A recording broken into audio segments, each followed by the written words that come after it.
Yeah, what's interesting also is the difference in the way we see, like, I'll say something like categories.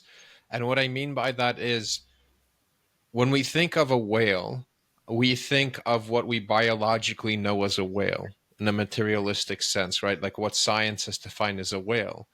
But if you go back to, like, I would say like medieval period or ancient people, when they think of a whale, they think of a giant sea monster, essentially, right? And so if you're on a boat and you see this giant shadow go across you, what's going to come to you is going to be fear, even if that animal in itself is maybe harmless, right?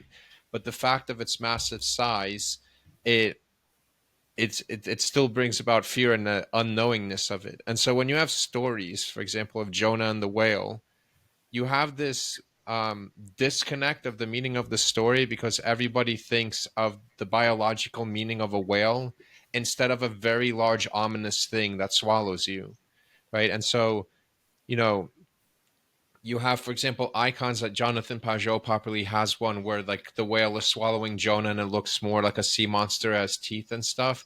Whereas like a modern man today might draw something like an orca or a blue whale or something that's swallowing Jonah. And I feel there's some loss there. So I guess the question is, how do you consolidate something like scientific category versus symbolic category? And uh, because it also affects our experience in the world too. So even like a dog, if I saw a jackal, to me that's still a dog, but like science might say like it doesn't fit in the category of dog, right? And so Yeah. how do you kind of consolidate those things? Well, the all this thing of like categories of species is very tricky, actually. Because even within the science, there's not an agreement. Like, what does it mean to be a tiger? What does it mean to be a cat? What does it mean to be like, all those categories? You have different systems that they put certain animals within a certain thing because they can mate.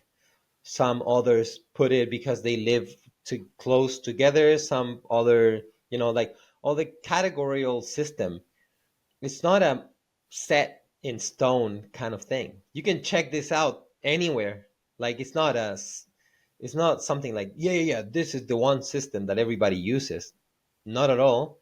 And now and now but the problem is with the symbolic notion, which is, it's taking away your experience. That's pretty much what's happening. you know my kids, I have three little kids. When when you turn off the lights in the house at night and you go, no more nothing, no more TV, no more lights, go to sleep, and you just shut all the lights off, they get scared.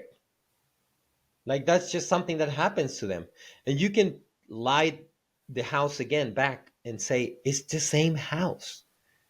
Like, think. Don't be stupid, right? Think. It's the same house. I'm going to turn off the lights and it's not going to change. It doesn't matter. It did change. Now it's dark. Now I actually don't know what's happening. Like, physically don't know. I just don't have an understanding of what's going on. It's dark. So of course, if you are like unable to pick up on things that are happening, that's going to be chaotic for you. It's going to be destabilizing for you. That's just the human experience of that. And you can try to reason your way into it, like, you try to reason, like, it's a whale. They don't do anything. They just go by you. That's it. Like, dude, do you see it? If you actually, did you feel it?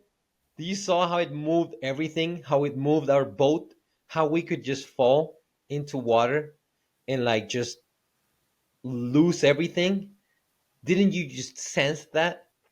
No, I saw on this article that whales actually, that it means nothing. So yeah, of course, if we, but that's the process of rationalizing things too much.